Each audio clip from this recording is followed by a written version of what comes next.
Magandang araw kaibigan! Tuloy po kayo sa Felicidad's Channel. Sa mga kwento ng buhay at pag-ibig na hinalukay sa natatagong baul ni Felicidad. Pero bago po tayo magpatuloy, huwag niyo pong kalilimutan na i-like ang video, i-subscribe ang channel, at i-click ang notification bell para lagi kayong updated sa mga parating pa na upload.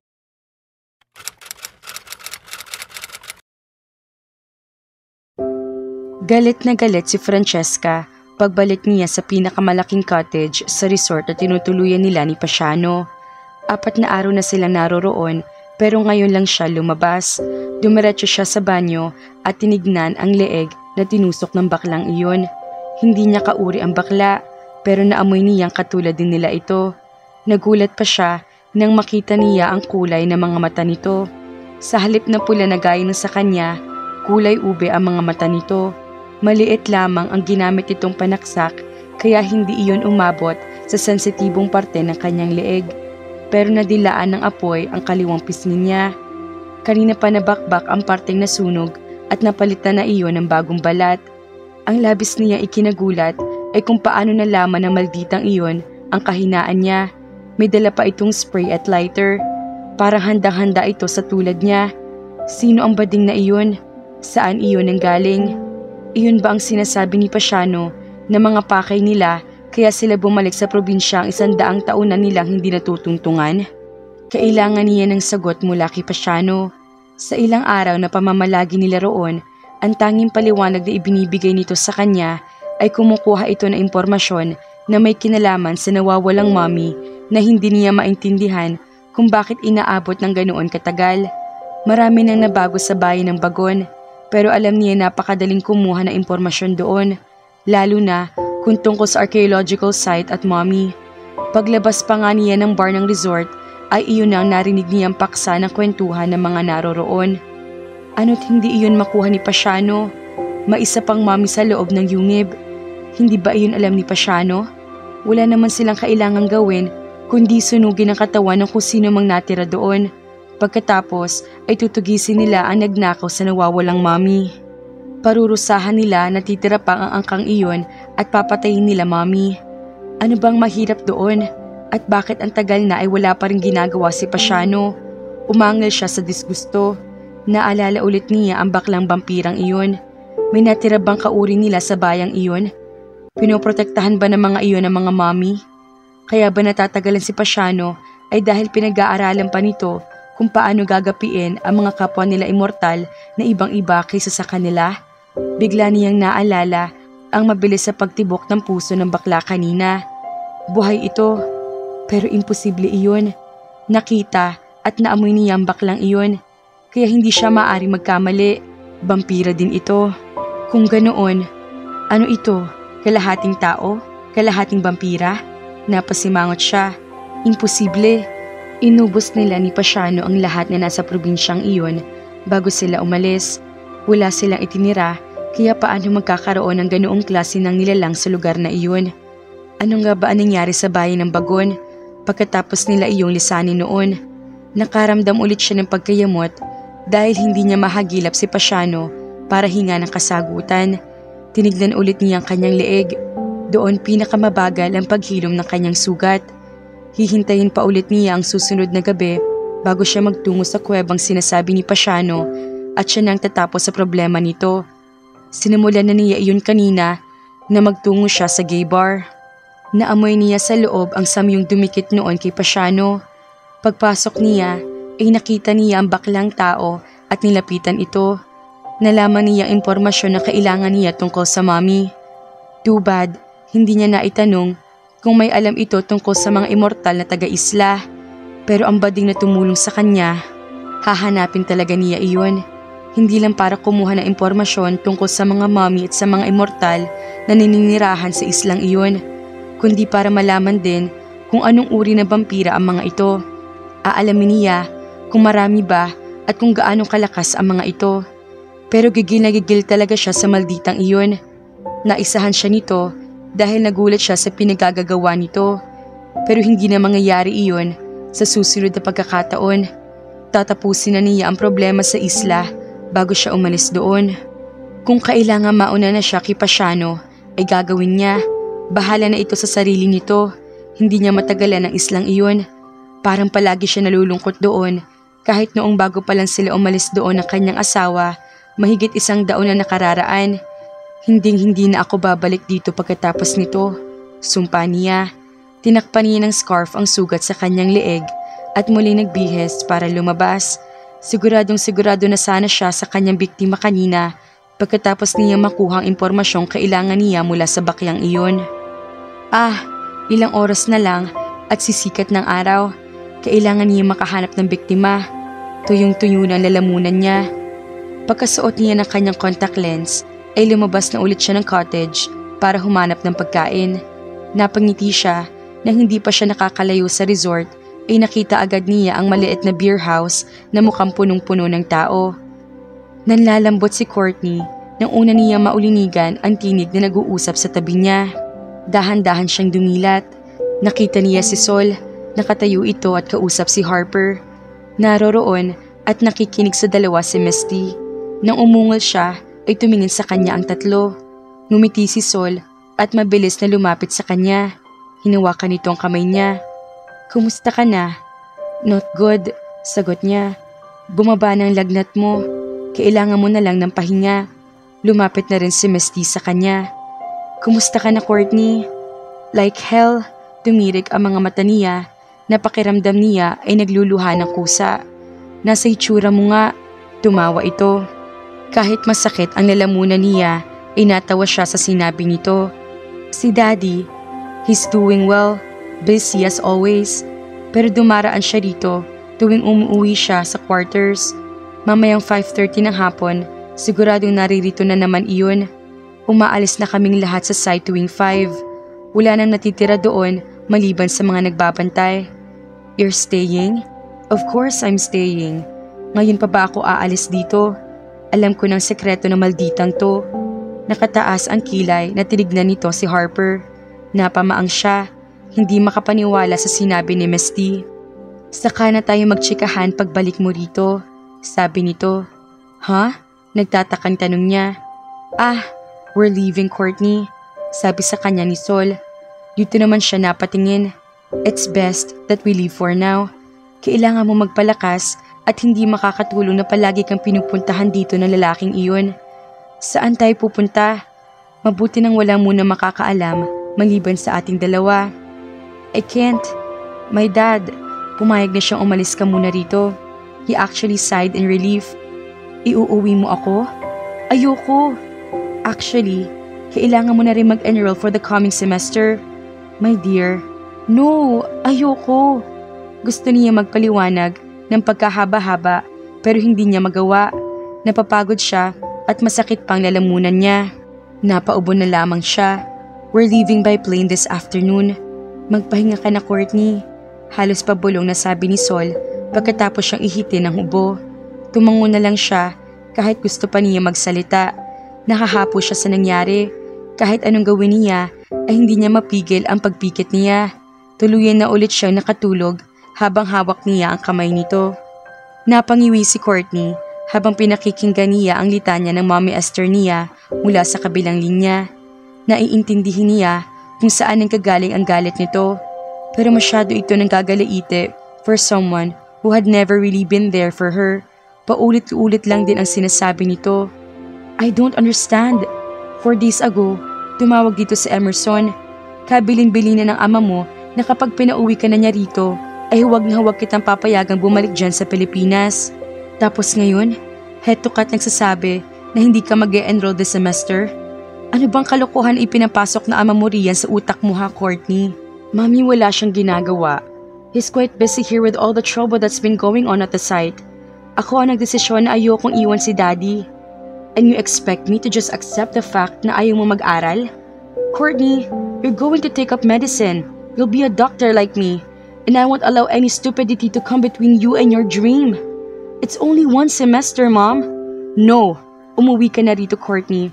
If you're not here by the end of this month, I will personally go there and take you with me." "You can't do that. I'm already 20. In a few months, I'll be 21. You can't force me to do what you want me to do just because it's part of your plan. Don't talk to me like that. Iyan ba ang natututuhan mo kasama yung mga Filipino co-worker mo? Ang maging bastos? You know, this isn't going anywhere. Napapailing na sabi niya. I'll call you again once you've calmed down. Take care. I love you. Hindi na niya hinayaang makapagsalita pa ito. Pinatay niya ang kanyang cellphone at saka muling humiga sa kama. Pakiramdam niya ay pagod na pagod siya. Tumingin siya sa kisame. Kapag kuwan ay bumukas ang pinto at pumasok doon si Sol. Something to cheer you up. Lumapit ito at iniabot sa kanyang isang malaking chocolate bar. Thanks. Tinanggap niya iyon. Binalatan at saka kumagat doon. That didn't go well. Panguhula nito. I don't care. Ayokong umalis dito. If it's because of me, certainly we can make arrangements na doon tayo kukuha ng apartment malapit sa university na pinag-aaralan mo, Courtney. We can still be together without you sacrificing your studies. Hanggat hindi natin nakikita at nalalaman ang tungkol sa pagkatao na lalaking gustong kumuha sa akin, how do you expect me to have peace of mind while I'm studying? Well, I can always come with you. Paano kung nasa loob iyon ng CR ng babae? Sol, I'm just being practical. Natatakot ako sa kanya as it is. Sinabi ko naman sa iyo na wala kang dapat ikatakot dahil naririto ako. Matigas na sabi nito. Then why are we here in Hawaii kung wala tayong dapat ikatakot? Gusto ko lang makapagpahinga ka without any worries. That won't do you any good. Magagawa ko naman iyon sa mansyon ninyo. In fact, mas protektado ako roon kaysa rito. Kung anong mayroon protection sa mansyon na iyon sa hacienda, ay mayroon din dito. I made sure of that bago kita dinala rito. Hindi siya umimik. Tumanaw lang siya sa salaming pinto na papunta sa maluwang na balkonahe ng master's bedroom na kinaroroonan nila. May 7 silid sa malaking bahay na iyon ni Sol sa bansang pinagdalhan nito sa kanya. He chartered a plane and in no time naroroon na sila, being chauffeured to his private villa sa isang very upscale community malapit sa beachfront. Kasama nila si Harper. Hindi niya alam kung nasaan ito dahil mula pa na magising siya ng gabing iyon ay hindi pa siya nakakalabas. 2 araw na silang nasa lugar pero ngayon pa lang siya nakakabawi ng lakas. Nangihina pa rin siya pero di hamak na mas maayos na pakiramdam niya ngayon kaysa noong una silang dumating doon.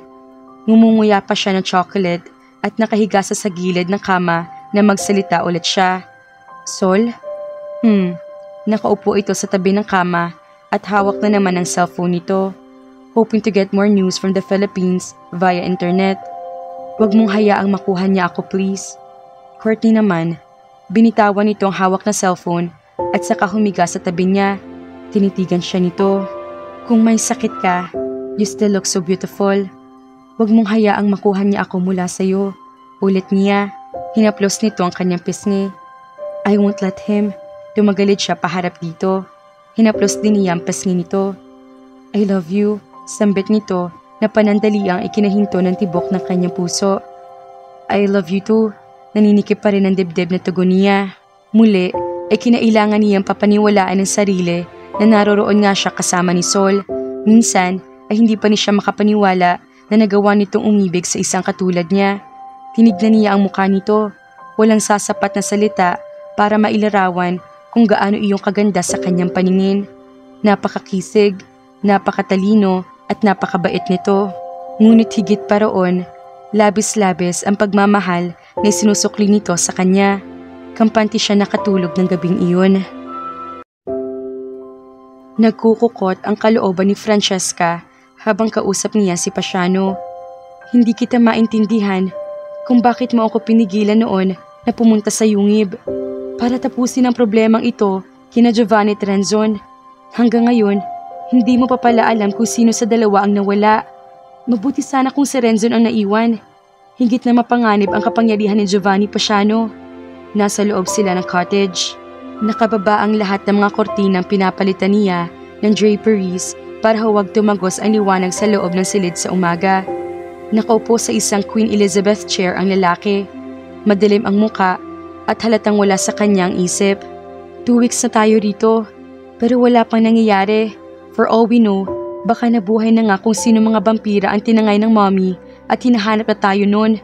Hindi pa rin ito umimik. Pasiano, Mahigit 1 linggo na nakalilipas mula na may nagtangka uling kumuha sa natitirang mommy. Ano ba nangyayari? Ikaw ba yun? Hindi ka umuwi rito, kaya hindi ko alam kung ano nangyayari sa iyo.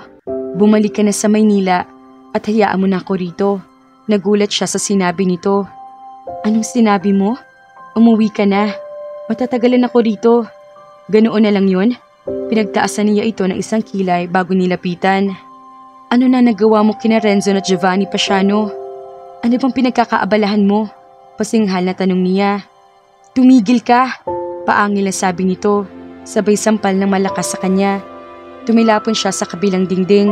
Nayanig ang cottage nang lumapasay siya sa sahig na medyo malayo sa kinaroroonan ni Pasiano.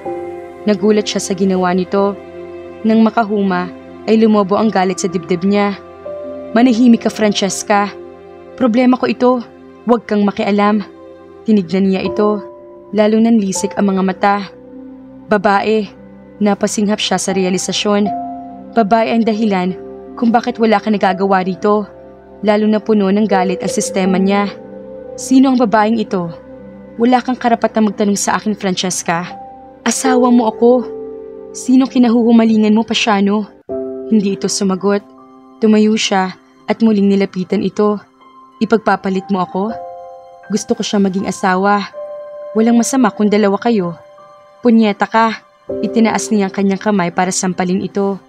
Ngunit sa isang iglap ay lumabas ang mga pangil nito at pinigilan ang kamay niya. Umangil ito na animo aso nakikipag-irian sa kaaway. Hayop ka, Pasiano. Ano ka ba kung hindi ako dumating sa buhay mo? Kahit ang mga kasama mo ay hindi mo kayang labanan ng patas, kaya iniwan mo sa ilalim ng yungib para unti-unting mamatay roon.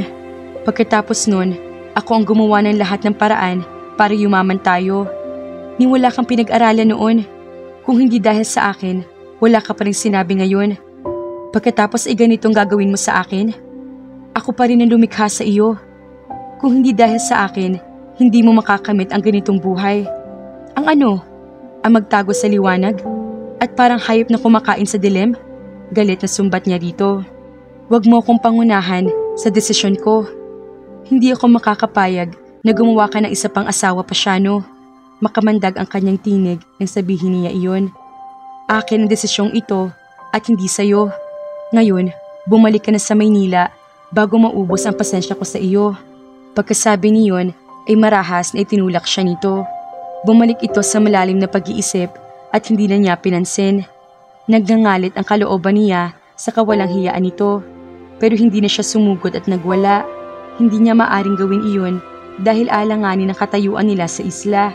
Kung makakaabot ang balita sa mga uri ng vampira na sa isla kapag may ginawa siya kay Pasiano, madali silang matutunto ng mga iyon. Isa pa, hindi niya pwedeng kalabanin sa Pasiano ng ganoon-ganoon lamang. Kailangan niyang pag-isipan ng mga bagay-bagay. Naghihimagsik ang kalooban niya sa sinabi nito na magdadagdag ito ng asawa, pero hindi siya dapat magwala sa ngayon. Tumayo siya at lumayo na rito. Pumasok siya sa ibang silid at doon humigat nag-isip. Siya na lang mag-isa ang magpaplano at tatapos sa problema tungkol sa dati nilang mga kasamahan. Iyon ang uunahin niya. Sa kanya haharapin ang babaeng gumugulo sa pagsasama nila ni Pasiano. Sa kanyang pag-iisa ay naisip niya kung bakit hindi naging madali kay Pasiano na kunin ang babaeng sinasabi nito, gayong makapangyarihan ito at wala itong ginustong hindi nito nakukuha. Nahihirapan itong kunin ng babae kaya mainit ang ulo nito. Napangiti siya. Ibig sabihin, mortal ang babaeng iyon. Madaling patayin, naisaloob niya. Pumikit siya at ngumiti. Iinumin niya ang dugo ng babaeng iyon. Pagkatapos ay ibibintang niya sa mga vampira sa isla ang sisi para magkagulo at malipol ang mga iyon. Hindi niya nakakalimutan ang ginawa sa kanya na baklang kalahi ng mga iyon. Ang kasalanan ng isa ay kasalanan ng lahat. Mukhang hindi na ako mababagot paglatag ng dilim mamaya. Napabuga ng hangin ang daddy ni Courtney habang nakatingin ito sa kanya. Nakaupo sila sa dining table sa mansyon ng mga bagon. Ang totoo, hindi ko rin gusto ang desisyon mong tumigil ka sa pag-aaral, Courtney. You're too young to stop schooling. And I feel guilty that you worry about me and that's why you cannot leave me here, sabi nito. Daddy, bago pa naman nangyari ang lahat, I already decided that I wanted some time to think. I want to know kung talagang pagdodoktor ang gusto kong kunin, paliwanag niya. I've always known na desisyon ng mommy mo at hindi ikaw ay may gusto na kumuha ka ng biology. If that's your main reason, ano pa bang magagawa ko? But stand by your decision. Just promise me that you'll go back to school this spring. Yes, I promise. Ngumiti siya rito kahit alam niya na malaking posibilidad na hindi pa rin siya makakabalik sa susunod na semestre. Tinignan niya si Sol. Nakakunot ang noo nito dahil tutol ito sa desisyon niyang huwag muna mag-aral. Pero ayaw niya mapahiwalay dito at kailangan ito sa isla sa mga panahong iyon. She loved him too much and couldn't bear to be separated from him even for a single day. Besides, kahit naging tahimik ang mahigit 1 linggo nilang pananatili sa Hawaii, ay hindi sila nasundan na mahiwagang lalaking iyon. Kung mapapatuloy siya sa pag-aaral at sa Amerika naman siya guguluhin iyon, hindi niya alam kung paano niya haharapin iyon, lalo na kung wala si Sol sa tabi niya. Everything has been settled then. Tumango ang daddy niya na mukhang nakahinga ng maluwag. Tapos na ang role nito bilang ama. Hinarap naman nito si Don Anselmo. Mr. Bagon, I hope the transfer of the mummy relic is proceeding as planned without any hitches. Yes, nailipat na iyon sa isang lokasyon na ako lang ang nakakaalam. I'll be funding the study for it, but I want you to be the one to do it. In the meantime, I'll stake my claim on it dahil hindi iyon kasama sa mga specific na nakalagay sa permit na nakuha ninyo mula sa akin. Kapag natapos ng paghuhukay ninyo sa Indonesian tribe, pati ang study pagkatapos, then I'm more than willing to let you study it and the rest of the skeletal remains na kasama noon. Tumango ang daddy niya. One can't really serve two masters. At least, ngayon, makakafocus na ulit kami ng team ko on what we truly came here for. Last week, we found some truly spectacular things. Kanina lang, we even dug up something which we believe is the topmost portion of a bangka they had used. I'm hoping na buo iyon kapag naiahon namin mula sa lupa. Excellent. That is quite interesting. Biglang nawala ang pag-aalala sa mukha ng daddy niya at napalitan iyon ng enthusiasm. Nagkwento na ito na nagkwento tungkol sa mga developments sa archaeological site. Bumalik ng dating kislap sa mga mata nito. Nakahinga na rin ito ng maluwag nang akuin ni Don Anselmo ang pangangalaga sa mummy at skeletal remains na nasa yungib sa loob ng site. Ngayong wala na roon ang mga iyon, inaasahan ng kanyang ama na magbabalik na sa normal ang lahat sa exploration nito hanggang sa matapos iyon. Nakatulong din ang pangako ni Don Anselmo na sa daddy pa rin niya dito bibigay ang oportunidad na mapag-aralan ang mga natirang remain. Alam niya matindi rin ang interes ng daddy niya sa mga iyon. Pero gaya nga na sinabi nito, hindi nito kayang pagsabayin ang dalawang pag-aaral, lalo pa kung may risk factor ang isa sa mga iyon. Ngayon, nagre-relax na ito at natutuwa siya na hindi na ito mukhang matanda gaya noong iniwan niya ito bago sila nagtungo ni Sol sa Hawaii. Nang mapatingin siya kay Sol, kinindatan siya nito. Napangiti siya. Relaxed ang lahat na nasa mesa habang nakikinig sa daddy niya. Hindi na rin itinago ni Don Anselmo sina Badong at Samuel sa madla. Ipinakilala na nito ang dalawa bilang mga kapatid ni Sol. Isang tingin pa lamang sa tatlo wala naman talaga magdududa na triplets ang mga ito. Mag-iisang oras na naglilitan niyang kanyang ama at sina Don Anselmo at Samuel na lang ang nakikinig dito na makarinig sila ng mahinang hilik na umaalingaw-ngaw sa harap ng hapag. Napatingin silang lahat kay Badong. Siniko ito ni Sol. Agad naman itong dumilat at napatingin sa kanila. Sabay pahid sa laway na kumawala sa sulok ng mga labi nito. Oh, I'm sorry, I dozed off. Puyat na puyat kasi ako nitong mga nakaraang gabi. That's alright, nakangiting sabi ng daddy niya na parang hindi naman talaga na-offend. Hindi lahat ay enthusiastic sa ganitong field. I'm really sorry, hingin pa umanhin ulit ni Badong. Well, tumikim ang daddy niya. Medyo late na rin naman. It's time for me to retire. Maaga pa akong pupunta sa site bukas dahil sa possible bangka na nakuha namin. Good night everybody. I had a wonderful time and a heavenly dinner. Tumayo na silang lahat. Inihatid pa ni Sol ang daddy niya sa sleeping quarters ng huli. It was interesting. Bumuntong hininga si Samuel pagkaalis ng daddy niya. Sorry na nga sabi no. Tumirik ang mga mata ni Badong. Nagkataon lang na hindi ako interesado dahil kung ako nga relic na rin maituturing. Gusto ko bang pagkwentuhan ako sa harap ng maraming tao? Hay naku Salvador, Napapailing na sabi ni Samuel. Bakit nga ba palagi kang puyat, Badong? Nababalitaan ko na palagi ka raw tumatawid sa kabilang isla, sabi ni Don Anselmo. May nakita akong isang grupo ng mga aswang doon, Tiyo.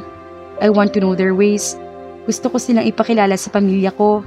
It seems they have a very isolated culture. Nako, Tiyo, ang sabihin mo, may magandang babae sa lipi ng mga aswang na nakita niya. Nahumaling na iyon sa babaeng iyon mula na makita niya iyong pagkaalis ni Sol. Pagsusumbong ni Samuel. Palibhasa wala kang love life. Nakaismed na sabi dito ni Badong. Cavorting with women is not my idea of a love life. Supladong sabi ni Samuel. Lumalabas na ang tunay na personalidad nito. Ito ang pinakaseryoso at pinakasuplado sa tatlo. Si Badong naman ang kalog at si Sol, well, Sol is my man. Napapangiti na sa loob niya. May nangyari na ba sa pinagkakaabalahan mo, Samuel? Tanong ni Don Anselmo. I've tried to locate other families or clans of vampires na naririto sa bansa. So far, 2 pa lang ang alam ko. Pinuntahan ko sila and their scents don't even come close to that of the vampire we have killed. Kung ganoon, hindi silang kumuha sa isa pang mommy. Maliliit ang bilang at isolated sila. Hindi nga nila alam kung ano nangyayari dito. Besides, they are a relatively old clan. Mas makapangyarihan kung tutuusin. Sinubukan ko ring sundan ang amoy na yun. Hindi ako umabot sa dagat. Napailing si Samuel. It's as if the scent just vanished. Narinig kong pinag-uusapan ninyo, ani Sol, na pumasok na ulit sa komedor. Iyong babaeng nakalaban ni Harper sa bayan, may lead na ba roon? Sa dami ng turista ngayon dito, everybody can be a suspect. Lahat ng tanongin mo sa bayan, may nakita magandang babae who fits the description. Pero iba't ibang nakahanap at itinuturo sa akin. For all we know, baka nga isa lang iyong bakasyonista rito at matagal nang wala, sabi ni Badong. It would be very interesting to know kung saan siya nanggaling. Tumatangong wika niya. Kung nakausap lang sana natin siya. Sa gitna ng usapan nilang iyon, bigla nilang narinig ang malakas na pagpreno ng isang humintong sasakyan sa tapat ng mansyon. Pagkatapos ay humahangos na pumasok sa komedor sina Misty at Harper. Namumutla at nanginginig ang katawan ng una. Iyong babae, nakita namin siya sa bayan kanina. Sinundan namin at nalaman namin pupunta siya sa site. Bigla nagsipagtayuan ng mga lalaki. Mas mabuti siguro maiwan kayo ni Misty dito, sabi ni Sol kay Courtney. Ayoko, mabilis sa tanggi niya. Sasama ako. Paano kung dumating naman dito yung lalaki? Humawak na siya sa braso nito. Isama mo na siya. Gumamit ka ng sasakyan, Sol. Mauuna na kami sa site, sabi ni Don Anselmo. Tumango na lang si Sol. Nagmamadali lumabas sina Don Anselmo, Romeo, Badong at Samuel. Paglabas nila mga naiwan, wala na ang 4. Nagmamadali silang sumakay sa Range Rover na gamit ni Harper kanina. Mabilis na humarurot iyon. Nakaupo sina Courtney at Misty sa backseat habang nasa unahan si Harper at nasa likod naman ng manibela si Sol. Nagkatinginan sila ni Misty at saka nagkahawak kamay. Ngayon, inaramdaman niya ang takot. Tahimik sa site nang dumating doon ang grupo ni Samuel at Badong. Hindi na sila lumapit dahil may nakabantay na ilang sundalo sa entrance ng site. Gising ang lahat ng tao kaya alam nila na walang nangyari doon. Nagkatinginan silang 4. Baka mali ang hula ni Harper, sabi ni Badong. Kung papunta ang babaeng iyon sa direksyong ito, natural na ito ang iisipin ni Harper na pakay nun. Sabi niya, hindi ba ninyo naaamoy kung nagpunta siya rito?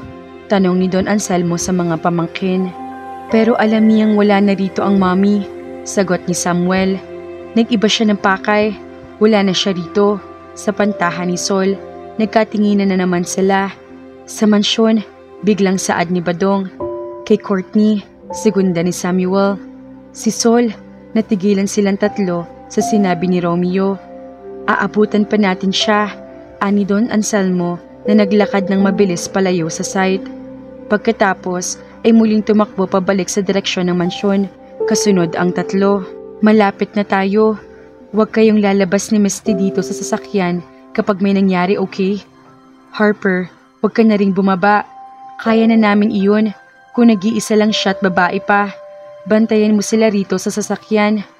Oo, Solomon, sagot ni Harper na tumigas ang boses dahil marahil na matinding tensyon. Tinignan niya ito. Bakit ba parang natatakot ka? Na-feel ko na ang girl na ito, Sol. Powerful ang beauty niya. Kakasyokot. Sagot nito. Tigilan mo na yang hindi na niya na ituloy ang sasabihin dahil biglang may bumagsak sa bubong ng Range Rover na tila napakalaking bato.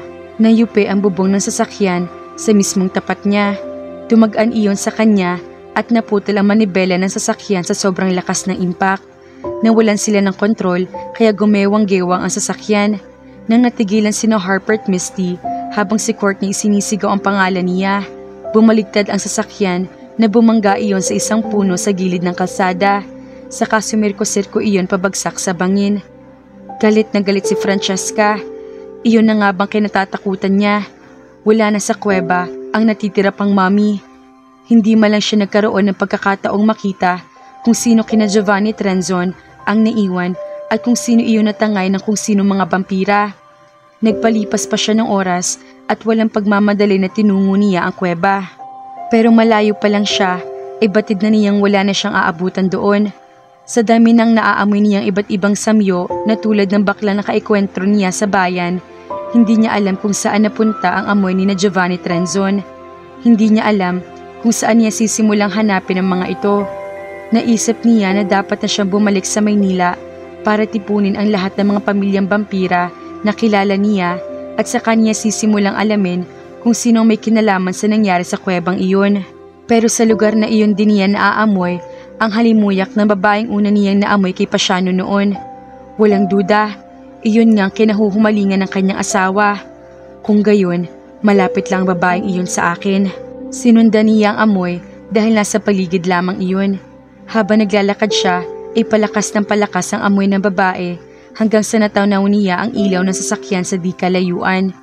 Napiho agad niya na naroroon ang sentro ng amoy. Naroroon ang babae sa sasakyang iyon. Napangiti siya at saka patakbong umakyat sa matarik na bangin sa gilid ng kalsada. Nang malapit ng sasakyan ay saka siya nagpatihulog. Siniguro niyang sa lugar ng driver siya babagsak para hindi na magamit pa ang sasakyan. Tumabingi ang sasakyan na bumagsak siya roon. Pagkatapos ay bigla siyang tumalon. Narinig niya ang pagtitilian ng mga nakasakay roon. Napangiti siya nang maamoy ang dalawang baklang nakaharap na niya. So, nasa loob din ng sasakyan ng mga ito. This must be her lucky night. Tumayo siya sa kalsada habang nakatingin sa nagpasirko-sirkong sasakyan. Nanlilisik ang kanyang mga mata habang hinihintay na lumabas doon ang mga bakla at yung sino pa ang nasa loob. Pero mas mabilis kaysa sa inaasahan niya ang pagbukas ng pinto ng sasakyan. Kasunod ang paglabas ng isang lalaki mula roon. Nakita niya ng hawakan nito ang yupi-yuping sasakyan at saka parang baliwala na pinunit ang Range Rover at nahati iyon sa dalawa. Nagsilabasan ang lahat ng pasahero niyon. Pagkatapos ay may inalalayang babae ang lalaki. Nanlaki ang mga mata niya nang sumalaki sa ilong niya ang amoy ng babae. Itong kinahuhumalingan ni Pasiano. Umangil siya, dahilan upang mapatingin sa kanya ang grupo. Nakaalalay ang baklang vampira sa bading na ipinagtanggol nito noon sa kanya. Nagpalipat-lipat ang tingin niya sa mga ito. Nakita niyang binuhat ng matangkad na lalaki ang babae para protektahan ng huli. Hindi rin pangkaraniwang taong lalaking iyon, kaya nahulaan na niya kung bakit nahihirapan si Pasiano na kunin ang babae. Tinignan niya ang babae. Napakabata nito, sariwang-sariwa. Mabango talaga ito kahit sa kanyang pang-amoy. Naglaway siya rito. Pagharap nito, sa kaniya nakita ang kagandahan ng mukha nito. Lalo siya nanibugho rito. Mas maganda ito kaysa sa kanya. Papatayin niya ito. Pero bago niya gawin iyon, ay iinumin muna niya ang dugo nito. Titiyakin niya na hindi ito pakikinabangan ni Pasiano. Napangiti siya, pero biglang umalerto nang makita niyang ibinaba ng lalaki ang babae. Nagsilapitan na rin ang dalawang bakla. Humarap sa kanya ang matangkad na lalaki at naglakad palapit sa kanya. Hindi niya maipaliwanag ang biglang pagtatayuan ng mga balahibo sa kanyang katawan. Sino ka? Wala kaming pakikipag-alitan sa iyo. May kumurot sa kanyang puso. Dahilan upang pansamantalang makalimutan niya ang kanyang galit. Ang tinig nito. Narinig na niya ang tinig na katulad ng sa lalaking ito. Ang babae. Ibigay mo sa akin ang babae. Utos niya. Umalerto ito. Akin siya. Kampon ka ba na lalaking matangkad na gustong kumuha sa kanya? Ako ang asawa na lalaking iyon. Ibigay mo sa akin ang babaeng yan at walang masasaktan sa inyo. Magpapatayan muna tayo bago ko siya isuko sa'yo. Naguguluhan siya kung bakit parang lumambot na naman ang puso niya pagkarinig sa tinig nito. Pero hindi niya palalampasin ang pagkakataong iyon. Makukuha niya ang babae. Mapapatay niya ito, pati ang dalawang bakla. Sumingasing siya bago sumugod at tumalo ng mataas. Sinundan siya ng lalaki. Malakas ito. Nagsagupa sila sa ere at doon nagsalpukan. Hindi ito umitsya gaya ng inaasahan niya. Sa halip ay hinawakan siya nito sa baywang at saka sinuntok na malakas sa leeg. Muntik na siya mapabitaw rito pero nanatiling mahigpit ang kapit niya rito. Nagharap sila. Para nakuryente siya na makita ng malapitan ang mukha nito. Iba ang amoy nito. May dugo ito ng tao. Kulay ube ang mga mata nito at ang mukha nito. Sinuntok siya nito at umitsya ito sa ere. Lumapag siya sa lupa at hinintay na makatayo ito. Sumugod ito at muli sila nagpambuno. Walang dudang napakalakas nito. Pero kaya niyang patumbahin ito. Sinakmal niya ito sa leeg at saka sinakal ng mahigpit. Pero tinadyakan nito ang kanyang dibdib kaya nabitawan niya ito. Muli siyang sumugod. Mistulas sila mga nagigiri ang tigre. Na makakuha siya ng tiyempo, pinalo niya ito sa ulo bago dinaluhong at hinawakan sa isang braso. Buong lakas na hinilan niya ito. Napangisi siya nang sumigaw ito. Malapit nang humiwalay ang braso nito sa katawan nito. Isang malakas na hila pa at magsisimula na itong magkapira-piraso sa mga kamay niya. Pero biglang pumailin lang ang malakas na pagsabog. Naramdaman niya ang init na dumikit sa buhok at katawan niya. Dahilan para mabitawan niya ang lalaki. Nagulat siya na makita ang malaking bola ng apoy na sumusunog sa buhok at balat niya. Nataranta siya. Nagsisimula na siya magliyab. Sumigaw siya ng malakas, sabay gulong sa lupa. Nang maramdaman niya namatay ng apoy, ay sakalang siya tumayo. Umuusok pa siya. Lalo siyang nagalit. Tumakbo siya pabalik sa grupo. Inabutan niya kinakarga ng baklang vampira ang lumapaypay na lalaki na kasagupan niya. Napangisi siya. Pero pagbaling niya sa babaeng kinahuhumalingan ni Pasiano ay nanlaki ang mga mata niya. May hawak itong flare gun na nakaumang sa kanya. Umalis ka na rito. Hayaan mo na kami. Sa kabila na nanginginig na tinig ng babae, ay ramdam niyang buo ang loob nito. Isang maling galaw lamang niya ay ipuputok nito sa kanyang baril. Aalis lang ako kapag nainom ko ng dugo mo. Magsama kayo ng asawang mo sa impyerno. Mga demonyo kayo. Wala na kayong ginawa kundi manggulo. May luha na sa mga mata nito. Marahil ay para iyon sa kawawang lalaki. Hindi bale, lahat naman kayo ay tatapusin ko ngayong gabi.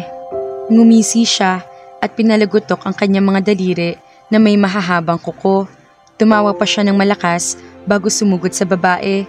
Pero hindi pa siya nangangalahati sa maikling distansya sa pagitan nila ay biglang may humampas na bagay sa dibdib niya. Dahilan para mapaitsa siya. Nang makahuma siya ay muli siyang umatake. May mga nagsidatingan na at ngayon ay nakatayo sa tabi ng babae. Inubos niya ang lakas niya sa pagtakbo. Sinilat niya ang unang lalaking nahagip niya. Sa kagalit na inuumpog ang ulo niya rito. Pero mas mabilis ito kaysa sa kanya. Tila nabasa nito ang kanyang isip. Ikaw iyon. Nagulat siya nang marinig ulit niya ang boses ng kanyang kalaban. Hindi itong una nakasagupan niya, pero kaparehong kapareho. Biglang bumagal ang kilos niya at saka tinignan ang mukha nito. Nagulat siya nang hawakan siya nito. Naroroon ang amoy mo sa kuwebang iyon bago pa pumasok ang mga vampira. Naroroon ka noon, isa ka sa kanila, sabi nito. Napatingin siya rito at sa dalawa pang lalaking kamukha nito. Napakabatang hitsura ng mga lalaking ito. Iisa ang muka at kulay ng mga mata nito. Narinig niya ang paghinto ng mga papalapit na yabag. Luminga siya sa paligid. Biglang humugot na hininga na waring gulat na gulat ang lalaking pinakamatanda sa grupo. Pagkatapos ay napako ang tingin niya sa isa pang mukhang kapareho ng sa dalawang nakasagupan niya. Amelia, sabi ng isang lalaking bagong dating. Senyora, sabi naman ng pinakamatanda roon. Ate Amelia, hindi mo na ba ako naaalala? Binitawan siya ng lalaking nakahawak sa kanya. Hindi siya makakilos sa kinatatayuan niya. Amelia, wari may kumurot sa kanyang puso pagkarinig niya sa pangalang iyon. Ako si Anselmo, patuloy ng lalaki. Hindi mo na ba ako nakikilala, Ate Amelia? Naningkit ang mga mata niya. Ate, asawa ka ng kapatid ko, si Kuya Agustin. Ipinilig niya ang kanyang ulo. Narinig na niya ang tinig ng lalaki nagpakilalang Anselmo. Habang tinitingnan niya ito, nararamdaman niyang kilala niya ito. Buntis ka ng sumalakay ang mga vampira sa mansyon. Itinakas ka ni Kuya Agustin. Dumaan kayo sa ilalim ng lagusan at nakarating kayo sa lumang kubo. Ate Amelia, hindi mo na ba naaalala ang lahat? Umiling siya, pero nararamdaman ng kanyang puso ang katotohanan ng sinasabi ng lalaki. Doon kayo sinalaki ng mga vampiri. Hindi ko alam kung ano nangyari sa inyo. Hindi na namin kayo natagpuan ni Kuya Agustin. Nawala kayo ng mahigit 100 taon. Hindi ko alam ang sinasabi mo. Nawala ng galit sa dibdib niya. Naguguluhan ang kanyang isip sa mga sinasabi ng lalaking ito.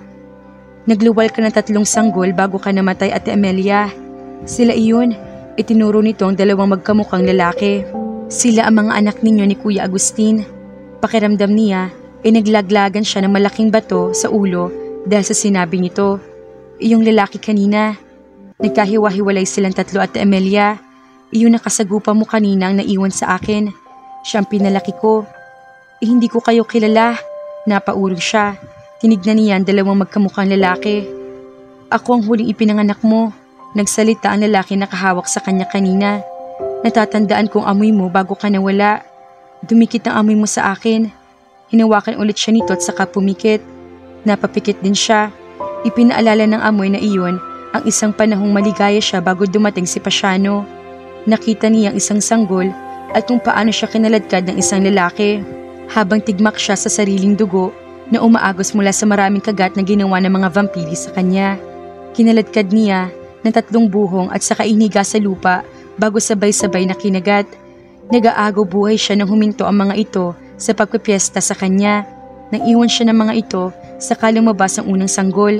Ibinalot niya rito ang damit ni Agustin na dati punit, ngunit naging pula at kayumanggi dahil sa dugo. Gumapang siya patungo sa kubo at iniwan doon ang sanggol. Umaasang may mabuting loob na makakatagpo dito. Nakalabas na siya ng kubo nang sumakit ulit ang tiyan niya. Saka naman bumalik ang isa pang mga vampira. Hinawakan niya ito sa kamay at kinaladkad palayo sa kubo. Napaanak siya sa 2 sanggol. Hindi man lang niya ito nahawakan dahil muli siyang kinaladkad ng mga vampira. Huminto sila ng 1 beses nang maramdaman niyang iluluwal niya ang 3 sanggol. Nanlalambot at nanlalabo ng kanyang paningin ng mga sandaling iyon. Kahit nahihirapan, isinikap niyang buhatin ng sanggol at isiniksik sa kanyang dibdib. Saka siya pumikit at tuluyan ng sumuko. Nagdilim ng lahat sa kanya pagkatapos niyon. Dumilat siya ng maputol ang daloy ng mga alaala. Tinignan niya ang lalaki na kahawak sa kanya. Wala siyang masabi dito. Ate Amelia, pukaw sa kanya na nagpakilalang Anselmo. Ako si Salvador, pakilala sa kanya ng lalaking nakahawak sa kanya. Ako si Samuel, sabi naman ng isa na lumapit na rin sa kanya.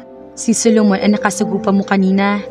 Ate Amelia, humakbang na rin papalapit si Anselmo.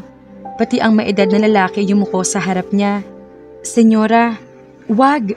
Napaatras siya. Nanlalambot ang pakiramdam niya. Gusto niyang lumuha pero alam niyang walang lalabas na luha mula sa kanyang mga mata. Parang may dam na nag-iba sa kanyang alaala sa sandaling bumalik sa kanyang isip ang amoy na paborito niyang pabango ang ipinaamoy ni Salvador sa kanya. Bumaha ang mga alaala na nakaraang buhay niya.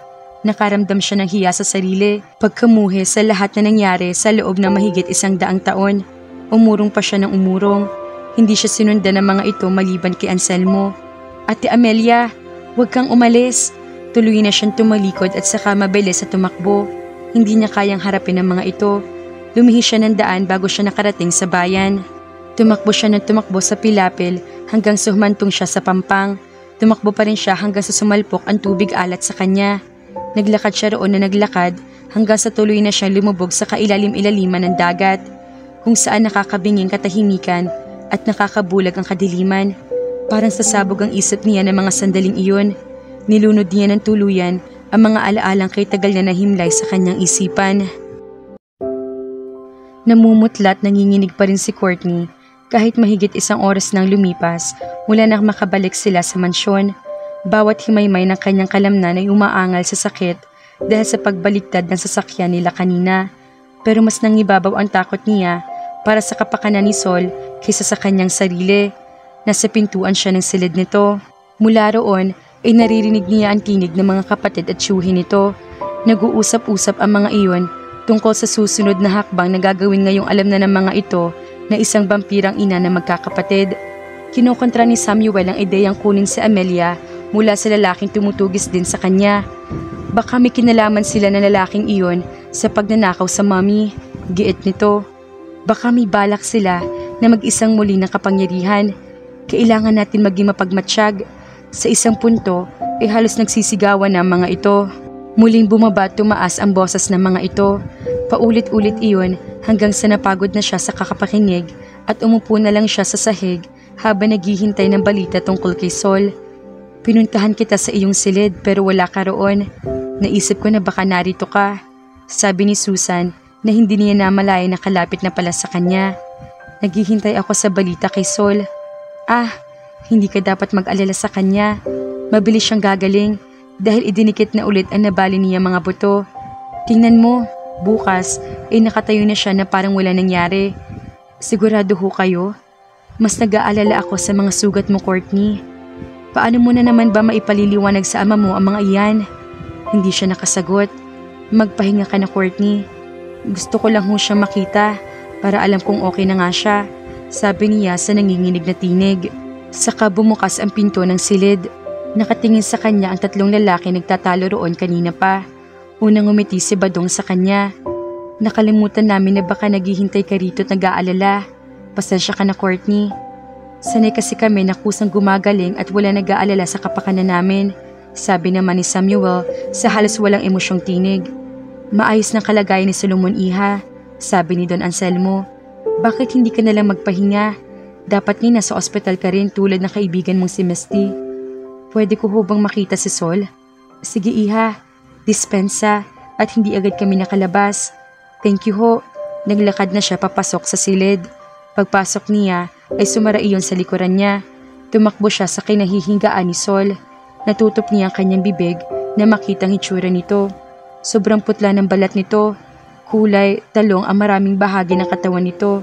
At may bakal sa likod nito kung saan nakataling itaas na parte ng katawan para hindi nito maikilos ang mga nabaling buto at hindi iyon mawala sa pwesto habang naghihilom. Napaiyak siya sa kalagayan nito. Saka nakakapanlumong kondisyon nito ay paano hindi nag-aalala sina Don Anselmo at mga kapatid nito rito.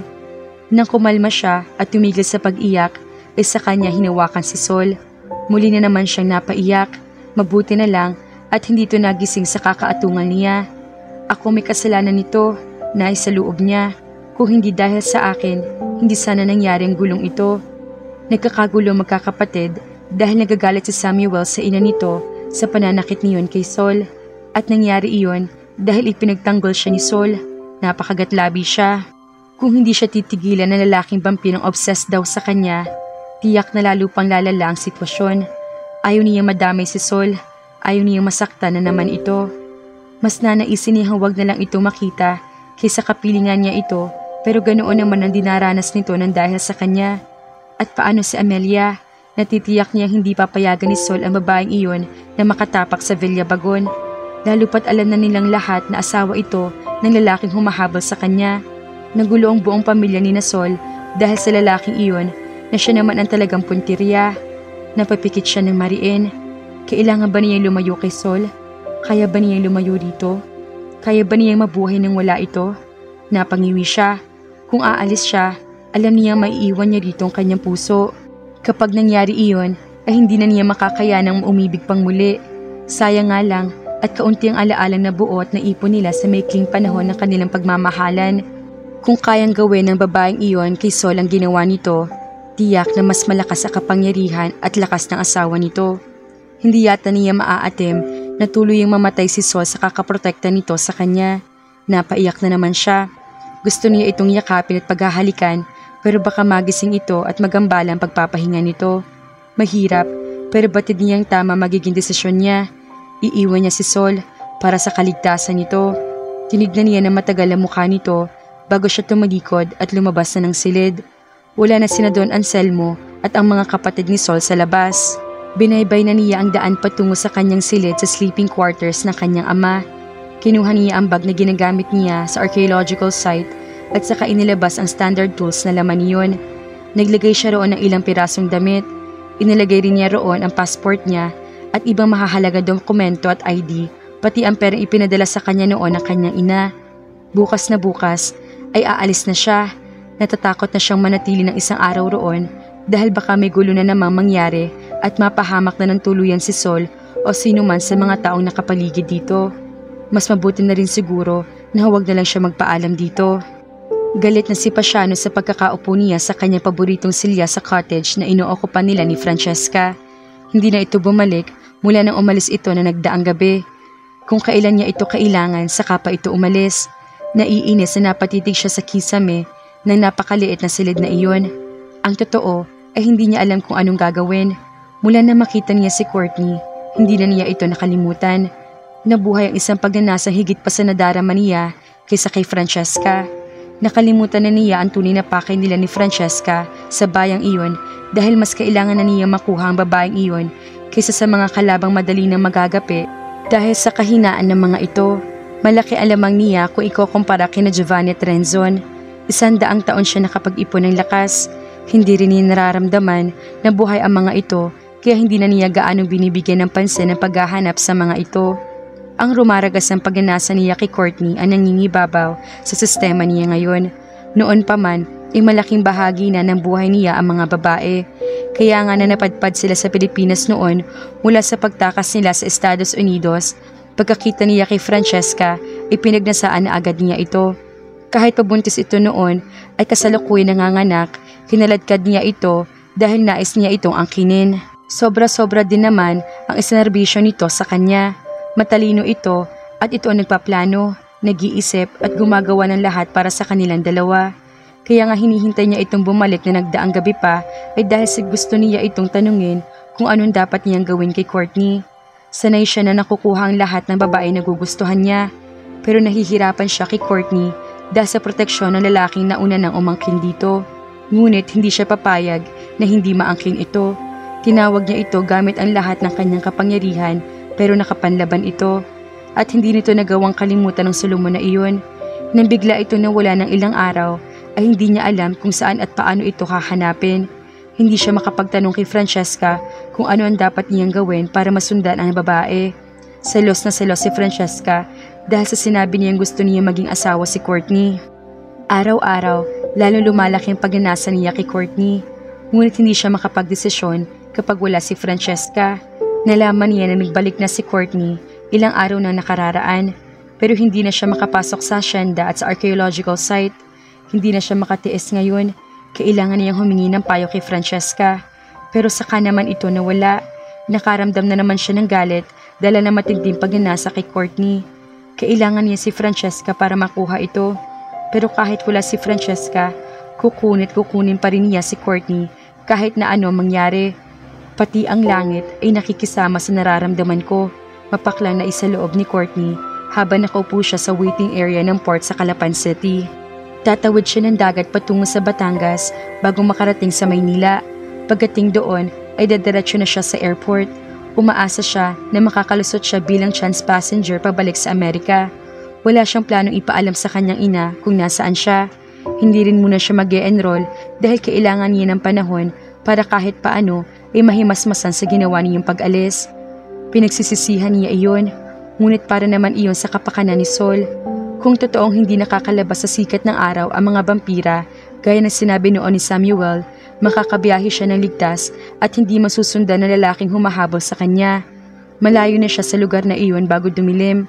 Baka nasa airport na siya kapag na-realize ni Sol at ng kanyang ama na wala siya sa Villabagon.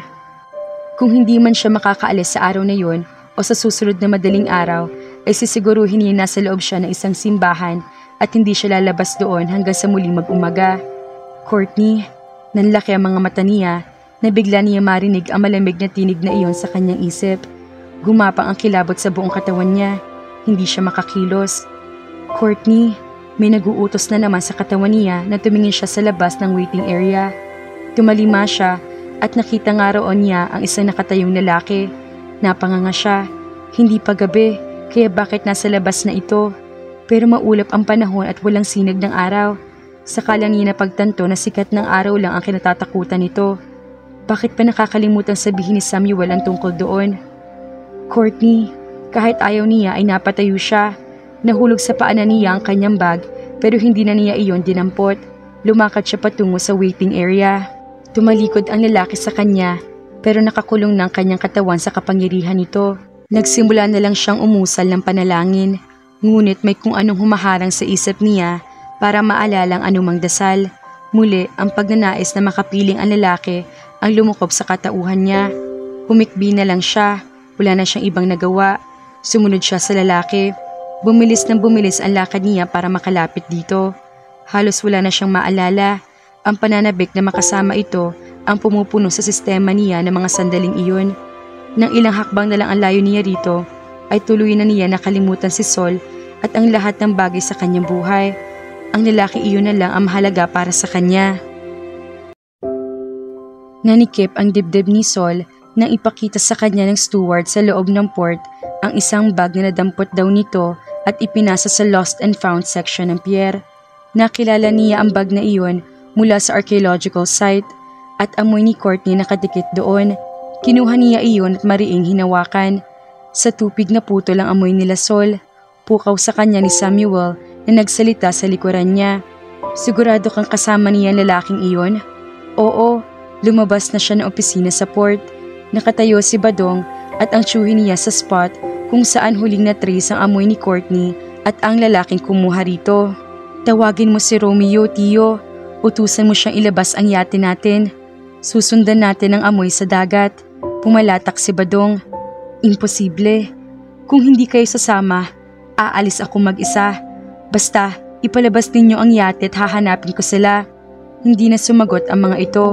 Kinuha ni Tio ang cellphone nito at tinawagan na si Romeo.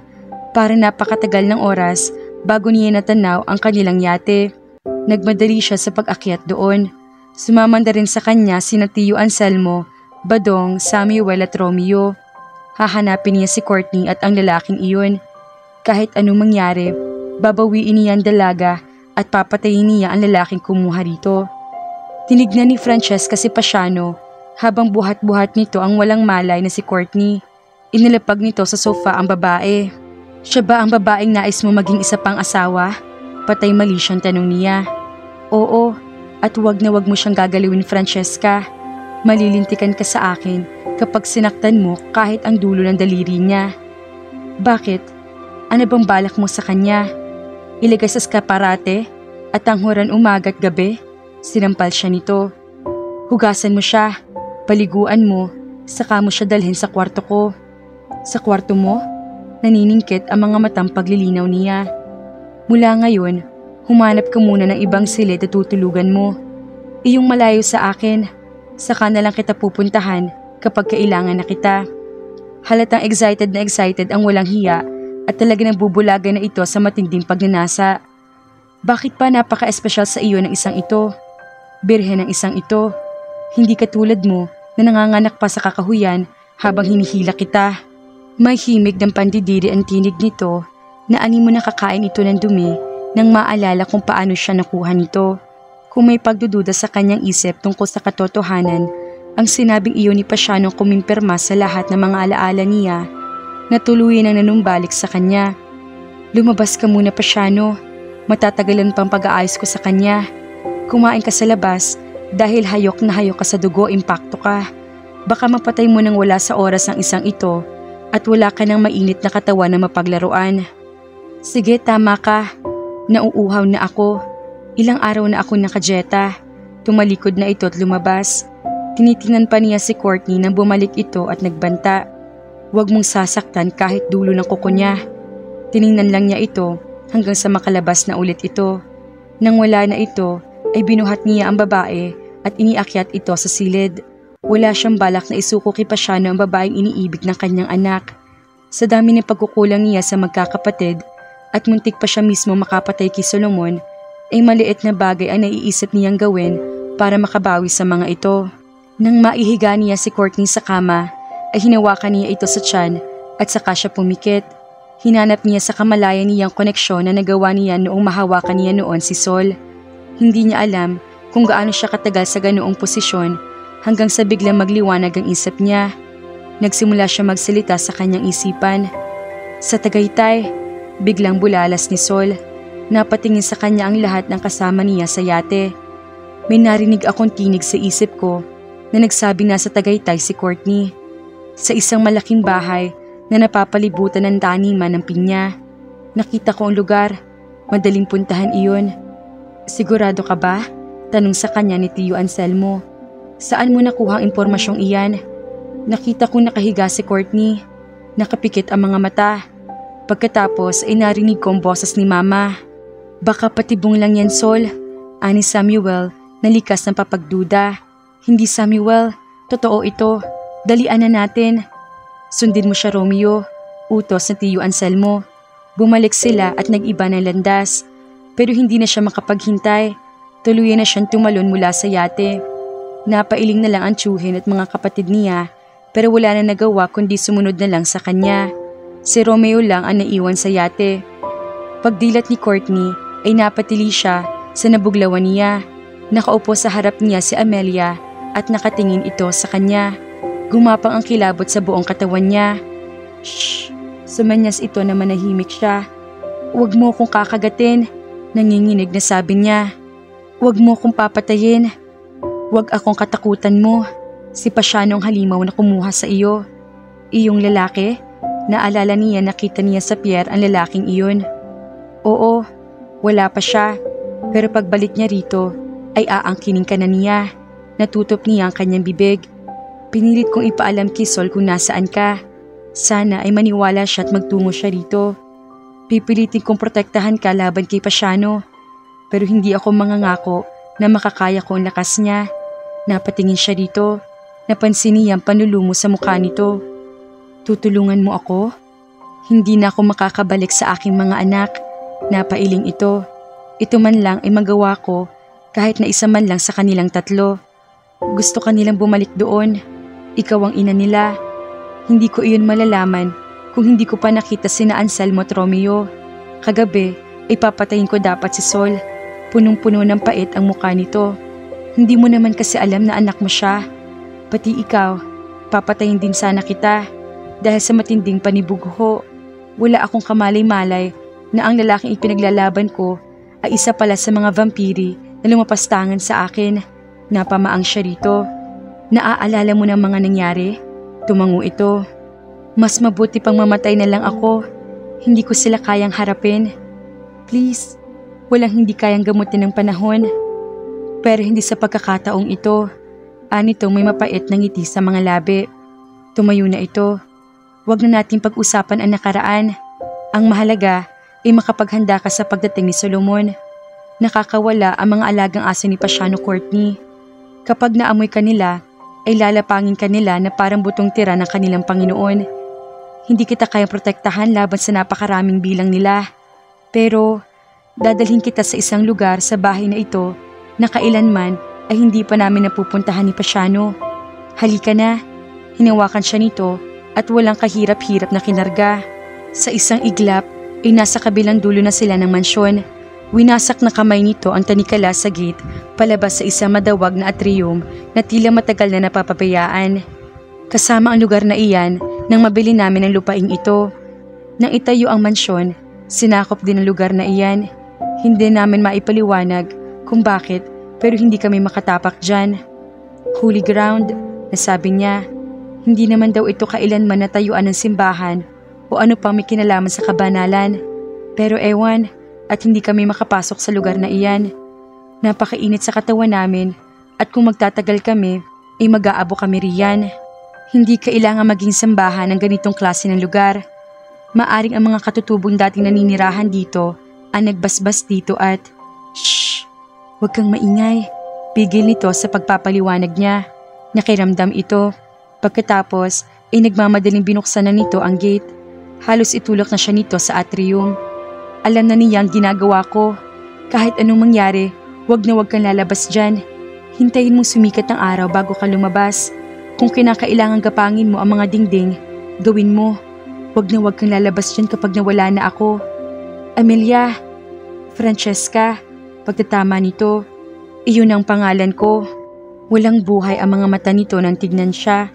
Saka biglang umalingaw-ngaw ang malakas na sigaw sa buong kabahayan. Isinara na nito ang gate at saka nagmamadaling iniwan na siya. Tumakbo siya sa loob ng atrium at takot na nakiramdam. Sandaling tumahimik ang paligid bago niya narinig ang mas malakas pang sigaw ni Pasiano. Pagkatapos, nagsimulang yumanig ang bahay. Nakakubli at malayo ang bahay mula sa kalsada kung saan na pang-abot sina Sol at ang mga kasama niya. Nararamdaman niya na nasa bahay na iyon si Courtney. May mga aso sa pinyahan. Maamoy lang nila ang pagiging tao natin at tutugisin nila tayo roon. Mag-ingat kayo, sabi ni Samuel. Aso lang pala nakaismed na sabi ni Badong. Takot ka doon? Mga asong vampira, sabi ni Samuel na pinandilatan pang kapatid. Hawakan niyo ang leeg nila bago ninyo baliin. Paghiwalayin niyo ang ulot leeg nila para hindi na ulit sila makatayo. Tara na, tumakbo na si Sol sa pinyahan. Sumunod na rin sa kanya ang mga kasama niya. Nagiwahiwalay sila at nagkanya-kanya ang direksyon. Siya ay dumiretso sa bahay. Malayo pa, naramdaman na niya ang pagsugod ng isa sa mga asong sinasabi ni Samuel, kaya inihanda na niya ang sarili sa pagsalubong sa mga iyon. Umalulong ng malakas ang aso bago sila nagsalpukan sa ere. Pareho silang umitsya sa malakas na impact niyon. Napanganga siya nang makita ang Rottweiler na kasing taas niya at sa tabi nito ay mayroon na higanting Doberman. Namumula ang mga mata ng mga halimaw at nakataas ang lahat ng mga tila magrasang balahibo ng mga ito. Holy shit! Samuel, bakit hindi mo sinabing lahing dinosaur pala ang mga asong vampira? Bago pa siya makatayo ay sumugod ang Doberman sa kanya. Pag-ikas niya ay bumagsak sa lupa ang aso. Pinilit niya tumakbo na lamang kaysa makipaglaban sa mga ito. Sayang ang oras niya. Mamaya na niya hahanapin ang mga ito kapag napatay na niya ang Panginoon ng mga ito. Sinundan siya ng mga ito. Maya-maya ay may nararamdaman na naman siyang pasugod sa tagiliran niya kaya lumihis siya ng kaunti bago dumiretso. Umiwas siya ng umiwas sa mga lintik na halimaw hanggang sa tuluyan na niya nakita ang malakastilyong tahanan ni Pasiano. Sa lahat ng panig ng pineapple plantation na pumapalibot sa kaharian ni Pasiano ay naririnig at nararamdaman ni Samuel ang naglalaway ng mga vampirang aso sa bantay roon. Batid niyang hindi makakalabas ang mga iyon sa lugar dahil may malakas na mahikang pumapalibot doon para hindi makalabas ang mga hayop at maghasik ng lagim sa malawak na lupaing katabi niyon. Hindi niya maisip kung paano nila kakayaning talunin na magkakapatid ang mahigit 20 mga aso na iyon, lalo na kung sabay-sabay nasasalaki ang mga iyon. Minsan na siya nakakita ng uri niyon. Malaki, mabalasik at palaging gutom. Napadasal siya na sana ay tugunin ng mga magulang niya ang hiningi niyang ayuda mula sa kanyang pamilya. Pero wala siyang maramdaman na papalapit na presensya ng sino man sa mga ito. Tumalon mula sa likuran niya ang isang aso. Maliksing na hawakan niya ang leeg nito na kasintigas ng bakal. Napailing siya. Mahihirapan sila sa mga asong ito. Ibinalibag niya sa lupang hawak niya at saka ibinuka ang bunganga nito. Hinati niya sa dalawa ang bibig nito bago hinilang ibabang bahagi ng katawan niyon para humiwalay iyon sa leeg. Isinunod niya ang itaas na bahagi ng katawan niyon at saka palang iyon tuluyan sa lupa. Nakita niya ang dalawa pang palapit na aso. Anyong tatakbo pa lang siya palayo sa mga ito nang mapansin niyang humiwalay ang isang waring may tinutugis na iba. Sakala niya naramdaman ang presensya ng kanyang pamilya. Napangiti siya at saka tumakbo. Pasugod sana siya sa asong una niyang naramdaman pero nawala na iyon. Tumakbo siya patungo sa kinaroroonan niyon nang makita niya iyon kanina at napatda siya sa figurang nakita niya. Sandali siya na-distract kaya hindi niya napaghandaan ang pagsalakay ng aso mula sa gilid niya. Buhay na buhay ang dugo ni Badong. Iyon ang namiss niya sa piling na aswang na pamilya niya. Sisiw lang sa kanyang pakikipaglaban sa mga ganoong klase ng nilalang na hindi naiiba sa mga kalaban nilang angka noon. Nakadalawa pa lang siya napapatay na aso nang maamoy niya ang samyo ng buhok ng isang babae. Nang luminga siya, nakita niya hindi ito kalayuan sa kanya. Nakalugay ang mahaba at itim na buhok nito. Tumakbo siya palapit dito. pero eksakto namang tumayo ito. Ang gilid lang ng mukha nito nakita niya, pero nakita niya kung gaano ito kaganda. Ipinilig niya ang kanyang ulo. Kalahati pa lang ang kanya nakikita sa itsura nito ay naglalaway na siya. Hindi niya alam kung bakit naroroon ang babaeng iyon at nakikipaglaban. Kung kakampi ito, dapat niya itong makilala. Inayos niya ang kanyang buhok, pero sa isang iglap ay nawala na ito. Nagpalinga-linga siya para hanapin ito. Hindi na siya nagkaroon ng pagkakataong hanapin ito dahil dinaluhong na siya ng 2 aso. Nabuhay na naman ang adrenaline niya at pansamantalang nakalimutan ng babae. Nakatingin si Francesca kay Pasiano na nakalabas ang mga pangil at nanghahaba ang mga kuko. Bakit mo siya dinala roon? Galit na tanong nito. Hindi mo siya maaring angkinin, Pasiano, pasigaw na sabi niya. Hindi ako papayag. Akin siya. Akin siya. At papatayin kita, Francesca. Kapag hindi mo siya nailabas doon, ay papatayin kita. Patayin mo man ako, Pasiano, pero hindi ko isusuko sa iyo ang babaeng minamahal ng anak ko. Pinagtaasan siya ng 1 kilay nito. Anak? Ikaw na rin ang nagsabi. Nanganganak ako habang kinakaladkad mo ako, diba? Anak mong lalaking iyon? Lalong nanlaki ang mga mata nito. Oo, at hindi ako papayag na galawin mo si Courtney dahil hindi siya sayo.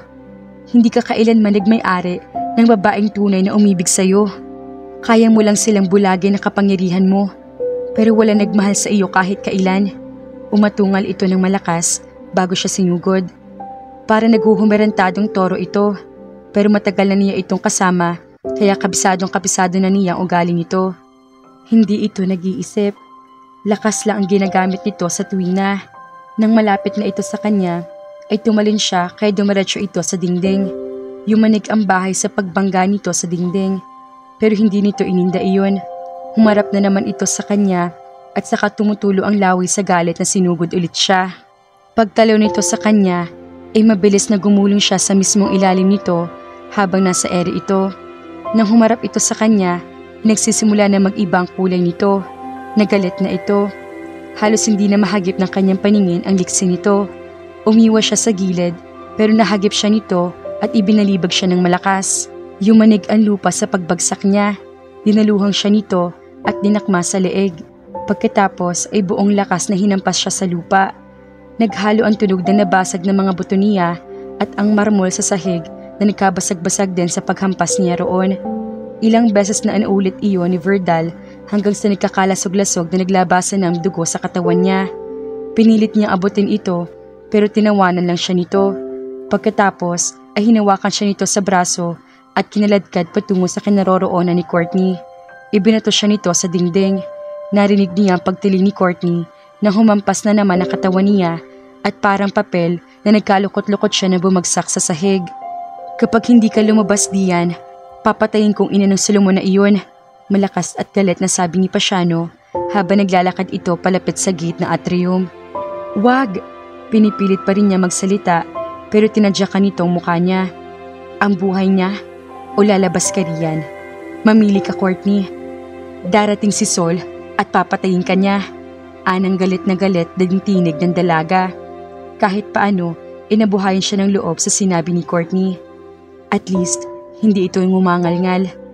Papatayin ka niya at pagbabayarin sa lahat ng ginawa mo sa akin at sa pamilya niya. Ikaw at ang 2 pang kasama, papatayin niya kayong lahat. Humalakhak si Pasiano. Ako? Papatayin ng uhuging iyon? Sige, pumunta siya rito. Tamang-tama, para makita mo na rin kung paano ko siya papatayin silang lahat. Naririto na ako. Nasorpresa si Francesca pagkarinig niya sa boses ni Solomon. Pero sa halip na matuwa, inag-alala siya sa maaari mangyari dito sa pakikipaglaban nito kay Pasiano. Inalis ni Pasiano ang paa nito mula sa pagkakatapak sa mukha niya. Gusto niyang sabihan ng kanyang anak na umalis na ito, pero hindi na niya kaya magsalita. Wala yatang butong hindi nadurog sa bungo niya nang sipain ni Pasiano ang kanyang muka. Kung sana ay winakasan na lang nito ang buhay niya. Wala siyang magawa kundi panoorin na lang ang pagtutuos nila Sol at Pasiano. Hindi na inabutan ni Solomon ang mga aso. Malapit na siya sa mansyon nang tumalon siya ng pagkakataas-taas at bumagsak sa balkonahe sa gitna ng bahay. Narinig niya ang malakas na tinig ni Pasiano kaya hindi na siya hinahirapang hanapin ito. Mabilis sa tinunto niya ang kinaroroonan nito. Narinig niya ang isang malakas na dagundong bago ang boses ng lalaki. Nabuhayan siya ng loob nang ang sumagot ay si Courtney at matapang at buo ang tinig nito. Pagbaba niya sa unang palapag ay tumakbo siya patungo sa kinaroroonan ng mga tinig. Pagliko niya, inasaksihan niya ng tapakan ni Pasiano ang mukha ng kanyang ina na halos durog na durog ng katawan habang nakahandusay sa sahig.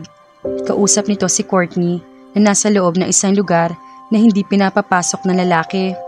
"Narito na ako," sabi niya na makalapit doon. Napatingin si Pasiano sa kanya at saka itong umisi. Tinanggal nito ang paa sa mukha ng kanyang ina. "Ito ang gusto ko. Ito ang hinihintay ko," sigaw nito bago siya sinugod. Tumakbo siya na napakabilis para salubungin ito. Harapan nagsalpukan sila nito. Umetsya siya at napaatras naman ang lalaki. Sinugod ulit niya ito. Hinawakan niya ito sa ulo at saka paulit-ulit na pinagpapalo iyon. Hinawakan naman siya nito sa baywang at naramdaman niya ang nabali niyang buto. Nang makabuelo siya ay sinuntok niya ang leeg nito bago pinagdikit-dikit ang mga daliri at saka buong lakas sa tinusok niya iyon. Nabitiwan siya nito.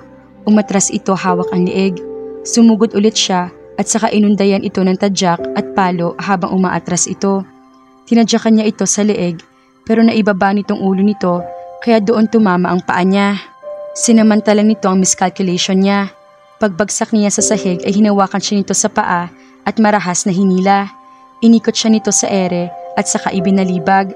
Tumili si Courtney nang makita humampas siya sa kabilang panig ng dingding. Bahagya siya nahilo.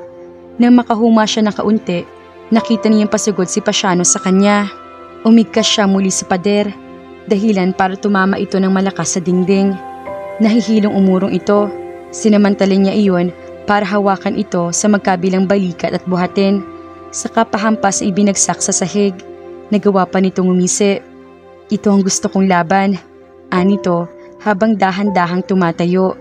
Patalong tinadyakan niya ito. Bumagsak ito sa sahig. Hilo ito nang muling tumayo at tinignan niya. Sumugod ulit ito at tinakma siya sa baywang. Paulit-ulit na pinagpapapalo niya ang ulo nito. Pagkatapos ay hinawakan niya ito sa magkabilang gilid ng tainga at saka hinila ang ulo nito pahiwalay sa katawan. Marahil inahulaan nito ang gagawin niya, kaya binuhat siya nito at inihampas sa pader ng paulit-ulit hanggang sa makabitiw siya sa ulo nito. Nakaramdam na siya ng panghihina. Hindi niya kaya ang ganoong matagalang labanan na nagkakalasog-lasog ang kanyang katawan.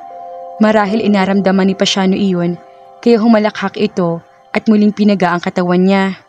Hindi siya makakilos at makahinga sa ginawa nito. Nanginginig ang kamay niya nang hawakan ulit niya ito sa ulo. Pero bago pa ulit siya makagalaw, ay naihampas na siya nito sa pader.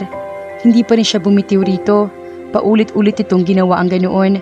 Nang maramdaman ang panghihina niya, ay itinaas nito ang ulo at tinignan siya. Sinamantala niya ang pagkakataong iyon. Hinawakan niya ang leeg nito at saka muling inatake ang butas na nauna na niyang ginawa roon.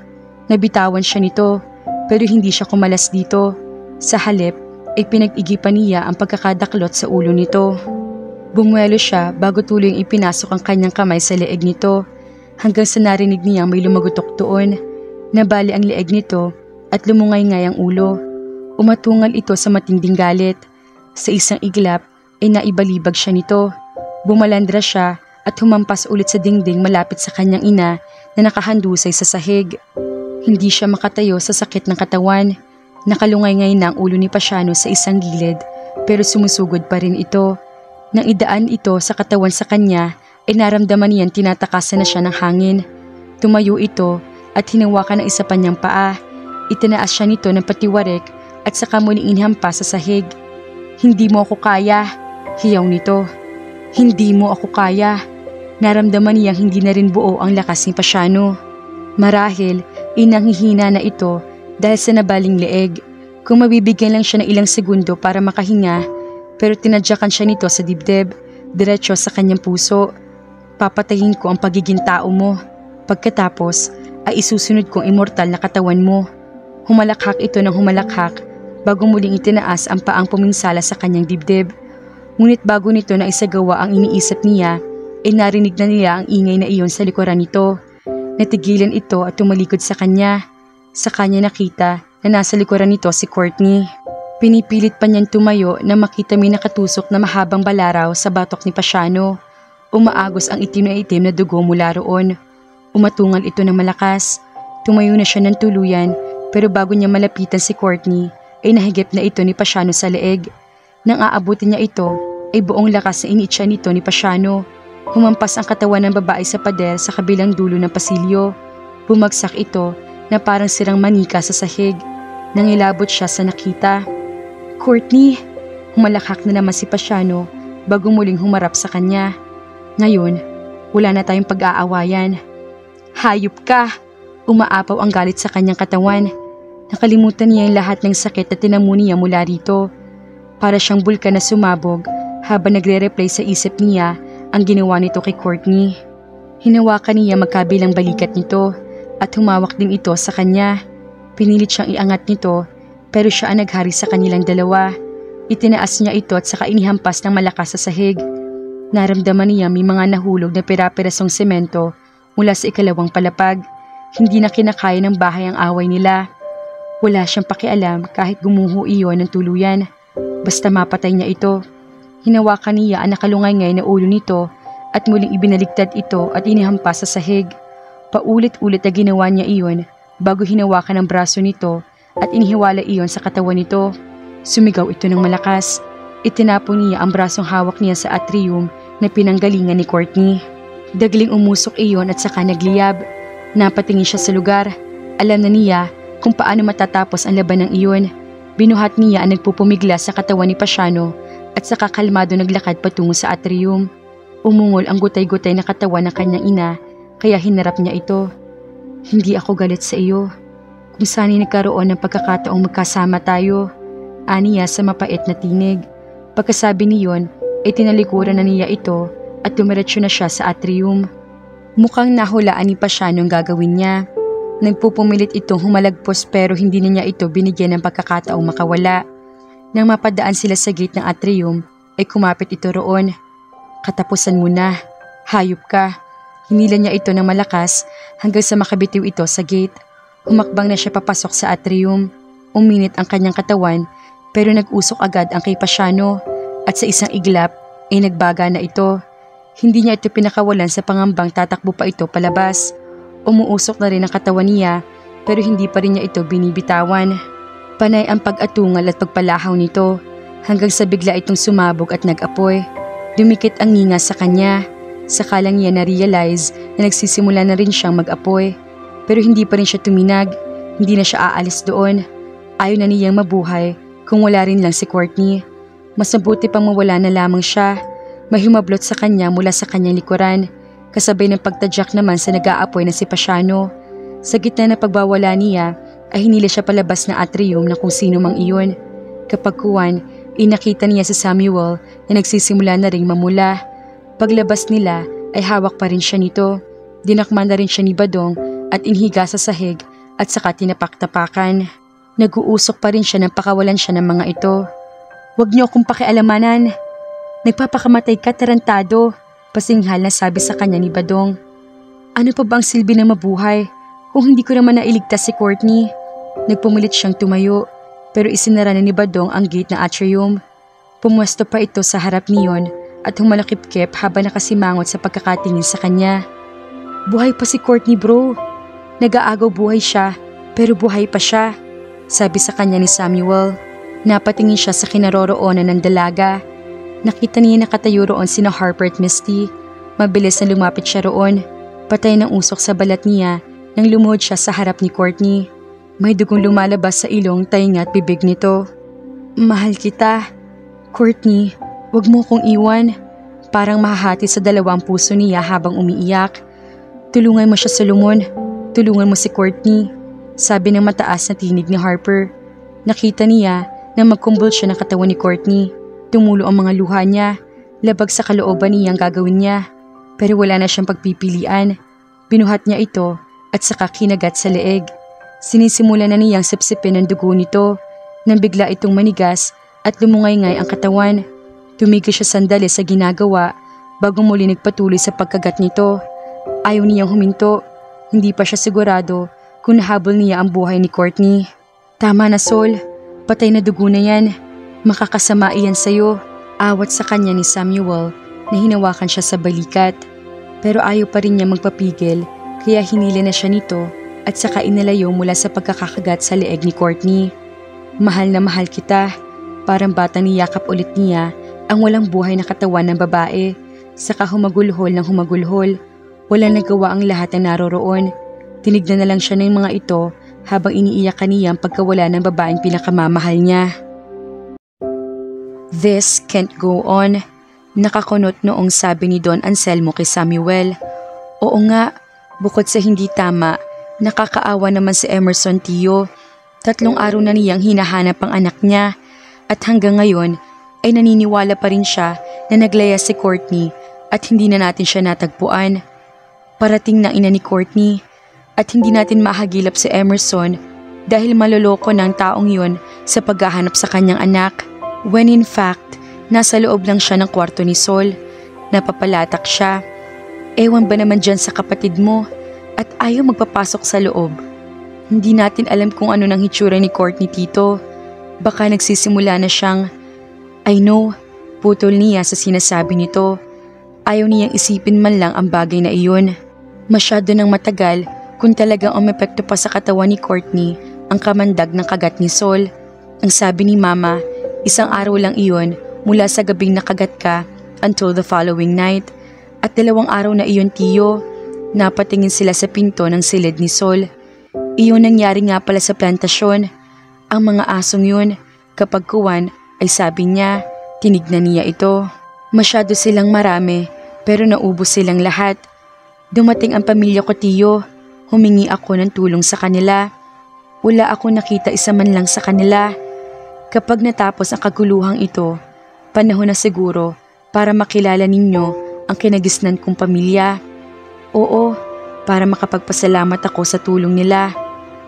Si Mama, binabantayan siya ni Badong. Hindi pa ganap ang kanyang pagkabuo. Tumango ito.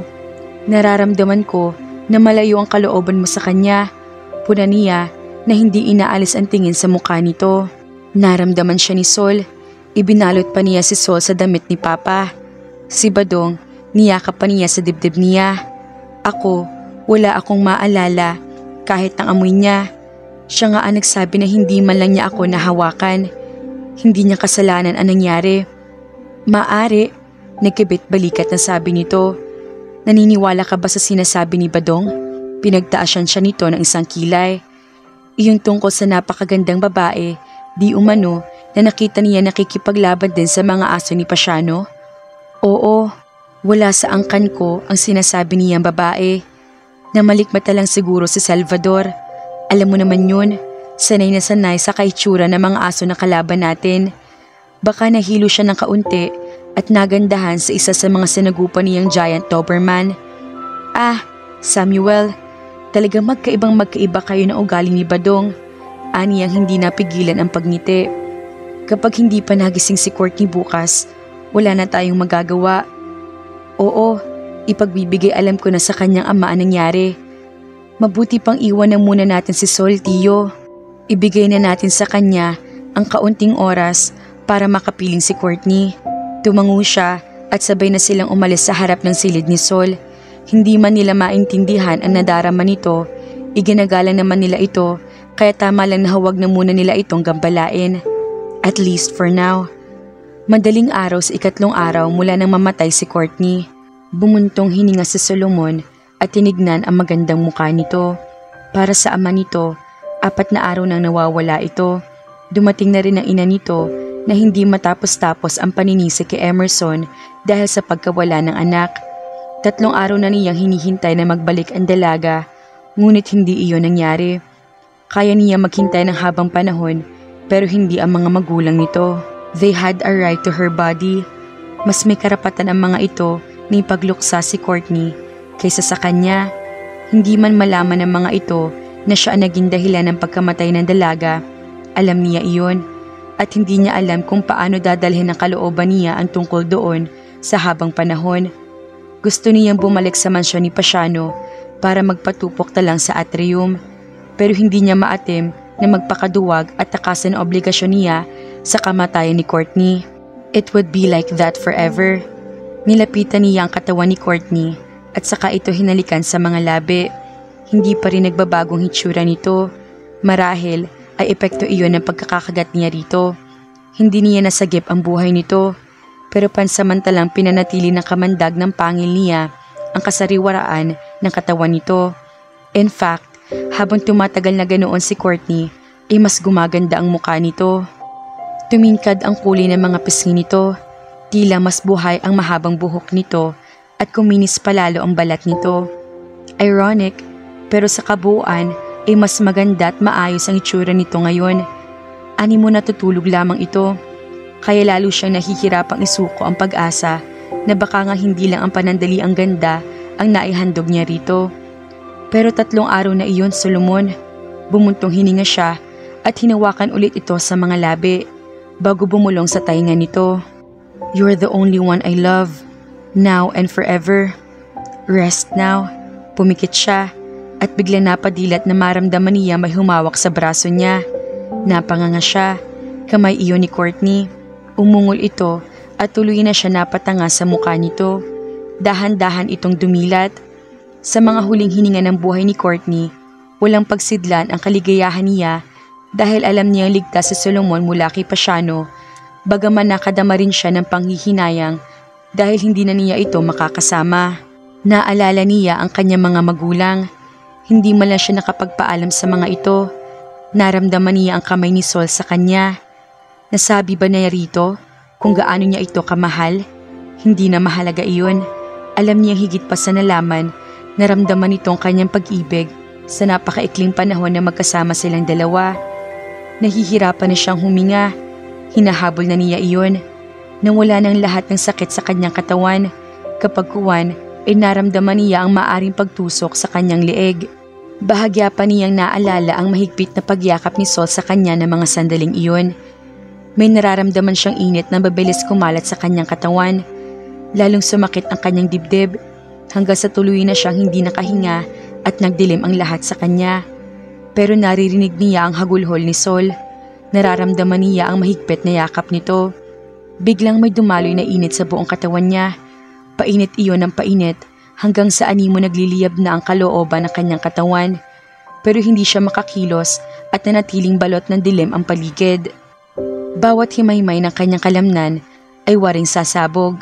Gusto niyang sumigaw, umiyak at tumakas na naglalagablab na sakit kahit sa kaduluduluhan ng kanyang kuko ay damang-dama niya. Hindi niya alam kung gaano katagal na nangyari iyon. Nalunod na siya sa sakit. Para siyang nahulog sa isa nagbabagang kumunoy at walang salitang maaring makapagpaliwanag sa sakit na pinagdaraanan niya ng mga sandaling iyon. Hindi niya alam kung gaano katagal bago niya naramdaman ang unti-unting paghupa ng init sa kanyang katawan. Nabawasan ng sakit hanggang sa tuluyang nawala. Madilim pa rin pero wala na siyang maramdamang paghihirap. Nagsimula na siyang makarinig ng iba't ibang ingay. Maskang pinakamahihinang tunog ay naririnig niya. Ang langit-ngit ng pinto, ang tinig ni Harper habang kausap si Misty, ang mga ingay at pag-uusap sa iba't ibang bahagi ng mansyon. Naramdaman niya ang presensya ni Sol. Naamoy niya ito. Nalulunod siya sa mabangong amoy nito. Tumaba ito sa kanya at hinalikan siya. Gusto niyang ngumiti pero hindi niya magawa. Sandali itong hindi kumilos. Natakot siya na baka umalis ito. Pagkatapos ay muli siyang hinalikan nito at saka bumulong. You're the only one I love, now and forever. Rest now. Iyon lang ang kinailangan niya para manumbalik ang diwa niya. Walang isang segundo, inapagtanto niya na buong akala nito ay patay na siya at nagpapaalam na ito sa kanya. Hindi nito alam na buhay siya kaya kailangan niya itong maipabatid dito. Biglang kumilos ang kamay niya. Mas mabilis kaysa sa normal. Nahagip niya ang braso nito. Natigilan ito bago napatingin sa braso nito. Kumawala ang isang ungol mula sa kanyang mga labi. Sol, mahal ko. Napaiyak ito at bigla siyang niyakap na mahigpit. Saka lang niya naintindihan kung ano nangyari sa kanya. Gumanti siya rito na mahigpit na yakap. I thought I'd lost you forever. Never. Forever. Niyakap ulit siya nito ng mahigpit at saka inapuhap ang kanyang mga labi. Saka lang niya naramdaman kung paano mahalikan ni Sol. Wala nang dahilan para magpigil pa ito. Hindi na siya kayang saktan nito at mula ngayon ay hindi na nito kailangang kontrolin ang sarili tuwing makakasama siya. Napukaw siya sa isang buhay na walang hanggan. Katulad na rin siya nito. Malungkot na nakaupo sina Harper at Misty sa sofa sa sala. Iniwan sandali ni Susan para kumuha ng inumin pero hindi pa ito bumabalik. Hindi ko na yata matatagalan ito, sister. Naawa na ako kina Doktor at Doktora Wallace. Sumisinghot na sabi ni Misty. Todo luksa ang porma niya sa itim na lacy blouse at gothic makeup. Ako rin, walang tigil sa Esther sa pag-iyak. Hindi ko lang maintindihan kung bakit super bitter siya kay Emerson samantalang siya pala ang iwan kay Prof. Sabi ni Harper. Lumabi ito. Ayaw magpatalo sa kanya kaya nakasuot din ng blouse at slacks with matching hat. All black. Ang chika kasi dyan sa mundo ng archaeology, may kapatay na patayang si Esther kay Sir Emerson. As is, tipong maikwento and may ituro siya na language kay Sir noon sa Amerika dahil nga gusto niya talaga mapasa kanya si Sir. Half Filipino, half Greek nga ba iyon? Hindi iyon alam ng lola mo noon. Nagde-date na raon dalawang iyon at panay ang kwento ni Esther kay Sir na nangyari nga rito sa lugar na ito. So, hindi na nakatiis si Sir. Tinagalog na. Muntik na raw hindi makasal ang dalawa dahil maraming side comments si Esther kay Sir na akala'y hindi naiintindihan ni Sir. Hayun, nakatambay siya ng 1 taon sa site na pinupuntahan ni Sir noon sa Guatemala at dahil doon, inaikasal na rin sila. Interesting. Kaya bitter ang lola mo dahil talagang hindi siya pinili ni Sir Emerson over his career. Parang ganoon na nga, lumabis si Misty. Kaya ganoon na lang ang pagtataray niya kay Sir Naku, matupobrang lokang yun. Aba, kung makatingin ha, akala mo, rich ang lo. Tumigil sa pagsasalita si Harper at napatingin ito sa itaas ng bahay. Hindi nito inalis ang tingin doon hanggang sa tumayo na ito at nagtungo sa hagdan. Harper! Hoy! Harper! Bakit? Tanong ni Misty na sumagot si Harper. Nanatili lang sa kaibigan.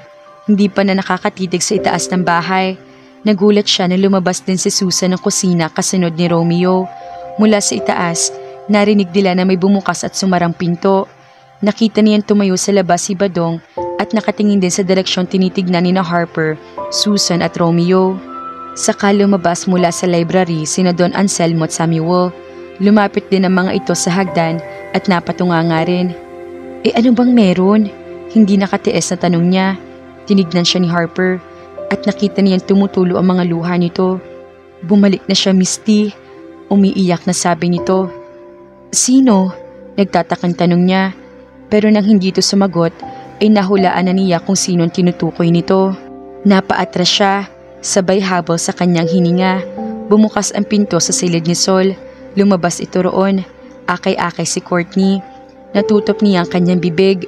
Mas maganda pa sa beauty queen ang kanyang kaibigan. Ibang-iba na ito. Napatingin silang lahat dito.